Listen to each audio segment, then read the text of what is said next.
Well, first of all, thank you, Kindier and the French section for inviting me. It's a real pleasure and an honor to be here and to speak in front of you. I don't know if it's okay. You hear well? Yes? Okay. So before beginning with the report, I must say that as my report was a little long, I had to shorten it, so I took off all the quotations. So I'm sorry if perhaps it is a little dense, but I have to be half an hour, no more. So it's a quarter to 12. I will finish at 15 minutes past 12. Now, I have chosen two epigraphs for this report. One is from William Blake, and the other one is from Albert Einstein. That was mentioned by Tim Boyd yesterday and today too. They say this. Blake's verses say, "To see the world in a grain of sand and heaven in a wildflower, to hold infinity in the palm of your hand and eternity in an hour."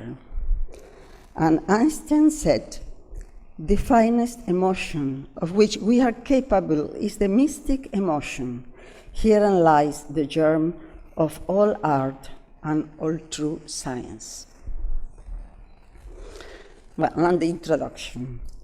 This report aims to show how the systemic point of view, trade union between art, science, and spirituality, is nowadays almost a set approach in the communicative dynamics if we want to reach the cognitive improvement to which the present day is leading us. Our world is so complex that it's not possible to control the outcomes of its systemic interaction. The changes are too far unforeseeable for a mind that has fallen behind with its maturation compared to the quick times of technological progress. What concerns me, therefore, is to point out that at the root of a world that changes in every single moment, the systemic point of view, as trade union of the most remarkable dimensions of the human thought, should be reconsidered with a different approach in order to learn a new way of thinking our relationship with the world. One of the essential means of this different view is the metaphor as modus operandi of thought and constructive element of the human speech. Therefore, I will start with a brief historical panorama of the systemic thought, and then I'll mention some possible tools, including cognitive metaphors, that allow the mind to make the qualitative leap forward required by the present day. As we know, the main characteristics of the systemic thought emerged simultaneously in many branches of learning in the first half of the 20th century, as a reply to the new detections of biology, which originated the organicist school of thought in opposition to the mechanistic one of the 19th century. From the discovery of the living organisms as integrated totalities emerges the awareness of the complexity of life and of the total interrelation of all the living beings. However, we must recognize that towards the end of the 1800s, the literary and philosophical movement of Romanticism, also helped by the German Romantic philosophers as Schopenhauer and von Hartmann, had already strongly opposed the mechanistic paradigm. The appearance of the systemic concept, at first intuitively in the artistic and philosophical fields, involved a deep revolution in Western scientific thought. We can say that one of the biggest divergences between the complex and the linear thought is that the complex one cannot be understood through analysis. Actually, since the discoveries of quantum physics, we know that the intrinsic properties of the parts of a system can be understood only in the perspective of a wider whole, that each system has a hierarchical complexity that grows at every level, and that the view of the observer changes the observed system. That is why issues regarding the perception and the representation of the world become processes quite difficult to understand with the only analytical instruments. These discoveries have completely changed the relation between the parts and the whole, and between the whole and the macro context that contains it. The Austrian biologist von Bertalanffy founded the general theory of the systems, but already years before his publication in 1968, the emerging properties and the systemic approach were mentioned. Another fundamental discovery in the scientific field was on April 1953, when on the review Nature appeared the article of two scientists, the American James Watson and the British Francis Crick, both Nobel in 1962, who announced the detection of a DNA, or deoxyribonucleic acid, double helix structure.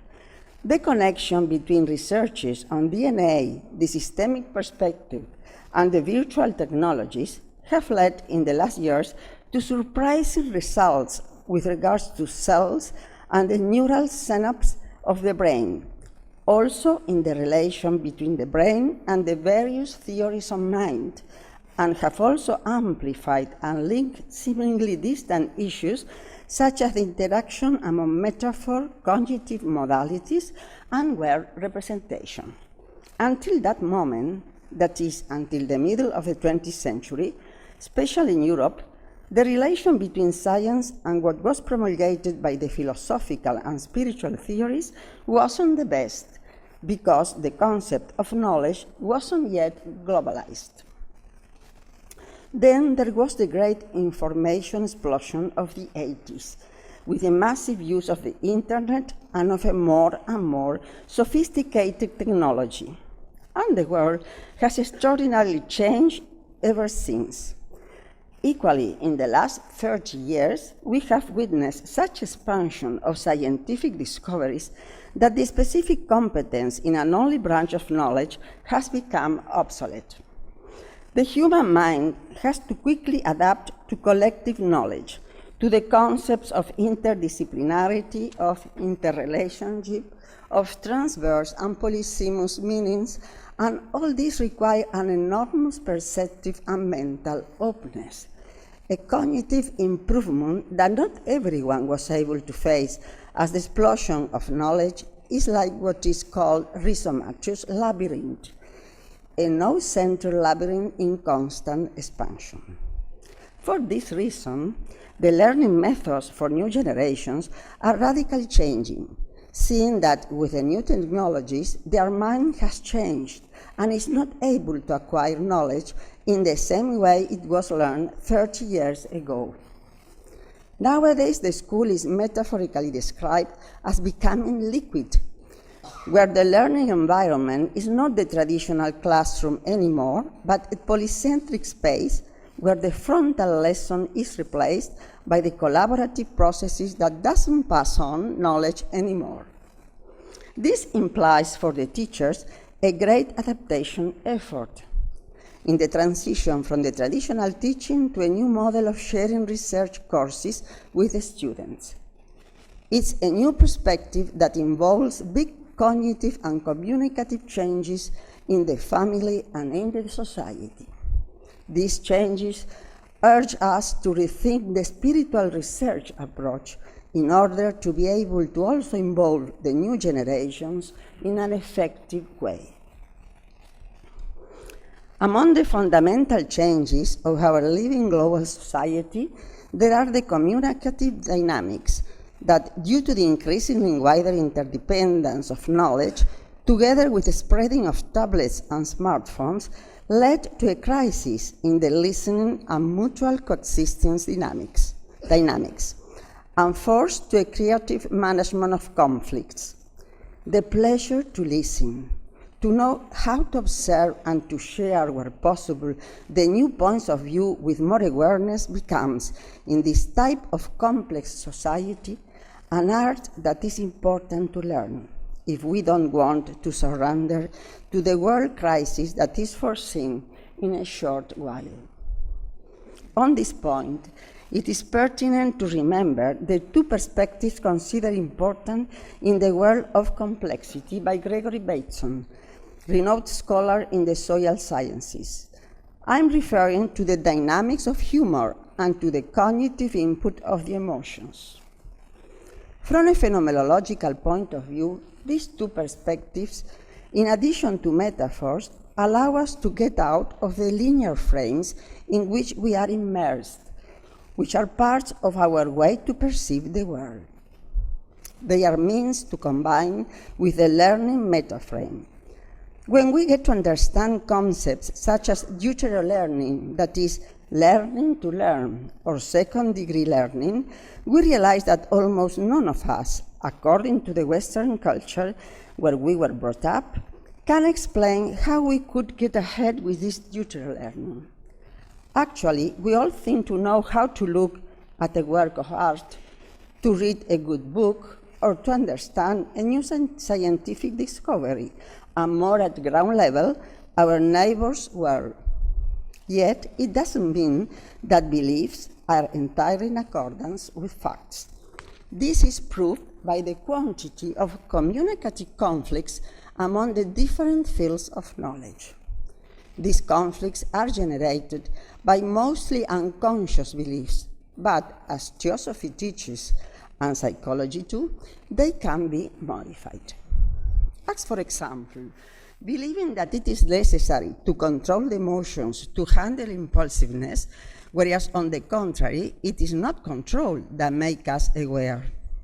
The function of emotion is to inform that we are activating a more or less unconscious pattern because considered to be the most appropriate to an expected perception of a context. This presupposes a good degree of emotional self-awareness, which has nothing to do with sentimentalism, but with the cognitive input of our emotions. Still, even if we believe we can change the automatism of beliefs, and even if we often talk about change, how much have we effectively changed in our reality, in our daily behavior in the last 5 or 10 years? We are light years away from a behavior that reflects the systemic perspectives and the new learning mental modalities that the historical moment requires. I'm sorry for a moment.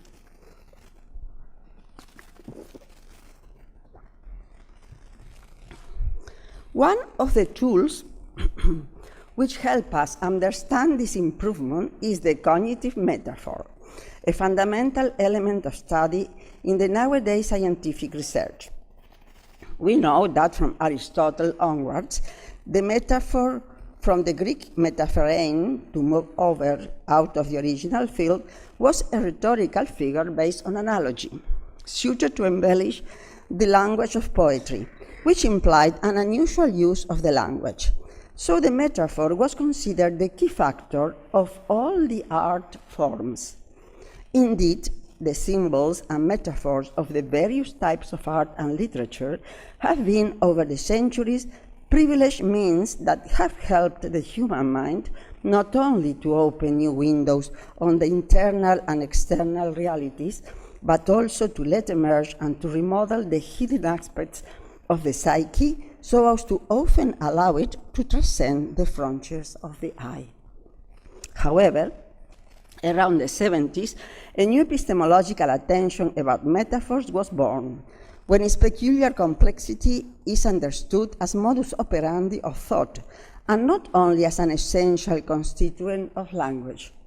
Many studies on metaphor and its basic factor, that is analogy, were published from different perspectives, at the crossing among semantics, linguistics, rhetoric, and cognitive sciences, aiming at understanding the ontological, cognitive, and interactive dimension of the metaphoric figures. So, From the studies of Max Planck, Paul Ricoeur, Lakoff, and many others, the metaphor as means of knowledge starts to appear also in the scientific language. Therefore, its use in different fields from the traditional ones expands in a macroscopic way, and new research fields come into being, as well as innovative languages connected to biogenetics, to neurocognitive sciences, and to the artificial languages. In these fields, the metaphor as cognitive component of both the oral and the written text has a dual purpose use. First, as a substitutive element, that is, as a pedagogic example of the scientific language. For example, the solar system in miniature as a model for the atom structure. Second, as a constitutive of or interactive element, that is to say, as an instrument of thought that generates new fields through isomorphisms and innovative connections. The different use of metaphor as cognitive structure expands the semantic world of the scientific language with linguistic clusters of daughter metaphors, allowing this way a metaphoric new description of the world. We are talking about metaphors based on similarity, but also about metaphors being creators of similarities and isomorphisms, therefore knowledge tools. So a reversal in results is produced as regards the poetic language, because while the poetic metaphor loses significant meaningfulness and becomes dead metaphor or catachresis as its innovative character decreases with a repetition in daily language, the cognitive metaphor acquires in the scientific field a plurality of meanings increasingly valid as its use spreads and radiates. Also in the spiritual field, metaphors are used in the two modalities of the scientific language, as a pedagogic example and as a possibility of increasing knowledge through isomorphic modalities among different semantic fields, or through some insights that can illuminate the evolutionary path of mind. Also in this domain, its significant meaningfulness doesn't decrease with use. For example, in The Voice of Silence, the semantic and poetic density of metaphors opens to the reader a world of resonances, which increase the possibility to deepen the spiritual knowledge. In this sense, cognitive metaphors bring the two worlds, the scientific and the spiritual one, close to each other, besides being a valid support when using the systemic perspective in communication. The understanding of the implications of the so-called systemic perspective as trade union between different domains, even if it is not easy to apply at a communicative and learning level, should help the average mature human being to understand the unavoidable need to practice it, considering that the systemic perspective should really let change our point of view in every research field. This perspective that drives to a cognitive improvement from various dualistic dynamics to a unifying view doesn't only imply the ability to change our perceptive and interpretative habits. Learning, to observe, to listen, and to connect events in a systemic way implies the ability to recognize and to practice the difference between changing point of view in a context taken for granted and changing that context. This distinction is the difference that makes the difference nowadays in the spiritual practice and specifically in a context such as the various Theosophical branches in the world. Learning this systemic way of listening and observing is not easy due to a double obstacle. The first is that every culture based on age-long beliefs tends to accustom to an unconscious ethnocentrism. The second is that every culture tends to take for granted the context where people operate, where those contexts should be actually explored. The cognitive leap is not a consequence of trying and trying again, or of giving examples or illustrating the issue with images, as all these are means that operate always at the same learning level. We must reverse the perspective, start from the complex to arrive to the simple, and not vice versa. If we start from the simple, we arrive quickly to the complicated, not to the complex. Let's bear in mind that the more an environment is complex, the more the same things and the same events have different and incompatible meanings among each other.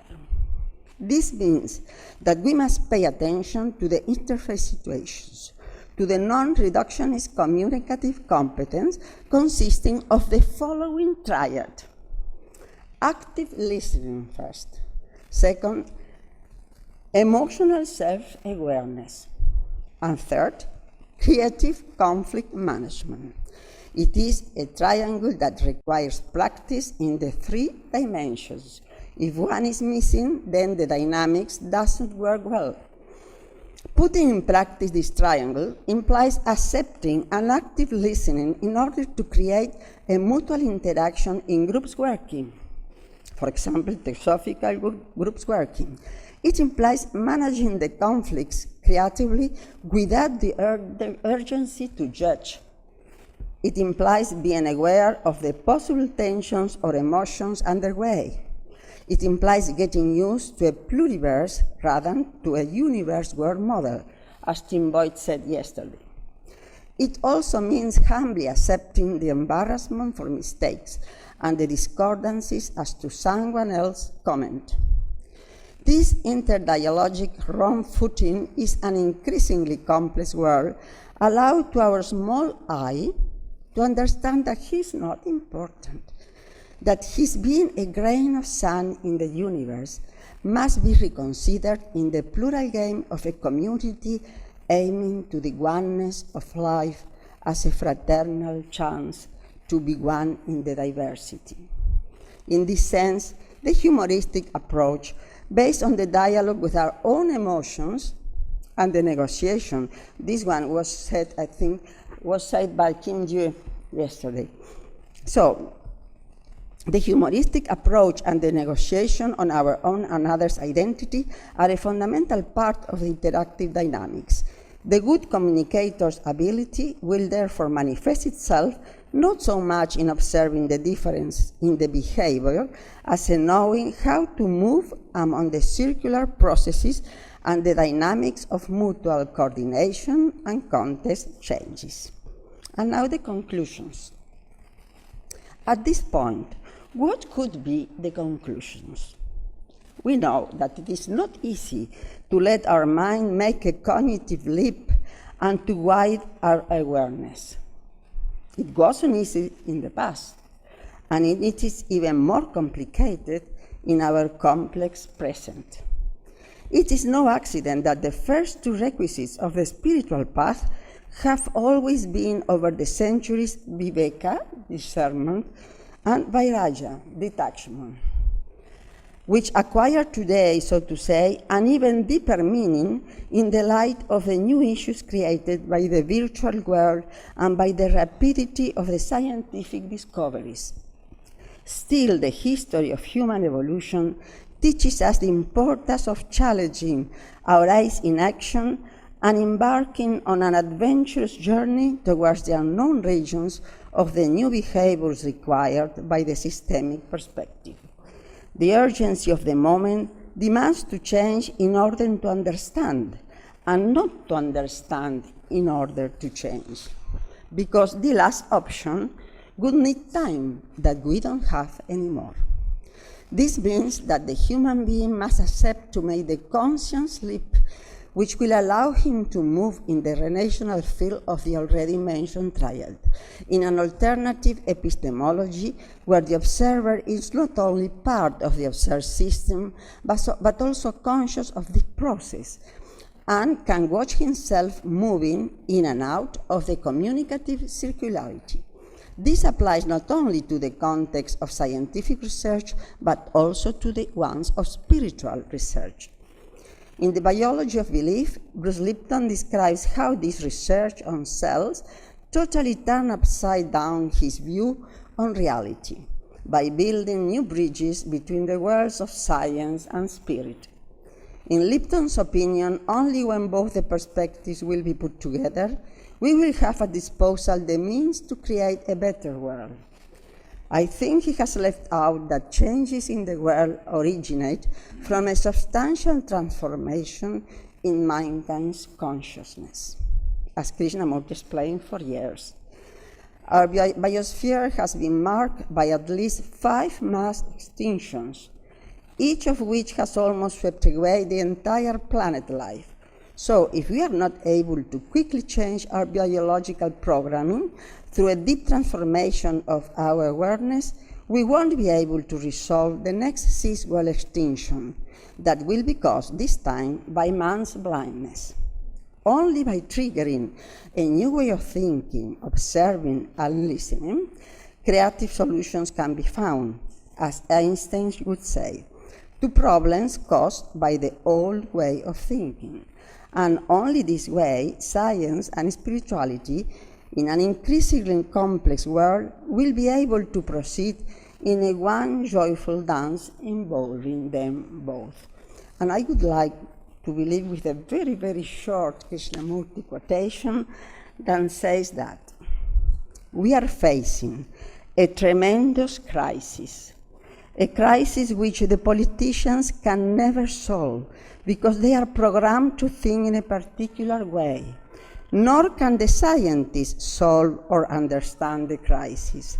The turning point, the challenge is not in politics, in religions, in the scientific world, but in understanding the conscience of mankind, which has brought us to this point. So, how shall a human being, who is actually the rest of mankind, how shall he face this crisis, this turning point? Well, now, I will say a phrase that is mine. I think it's important that each of us try to give a serious and creative answer to this question, because today it has become urgent to provoke a change, and we can only change ourselves, not the world, but we are the world. Thank you.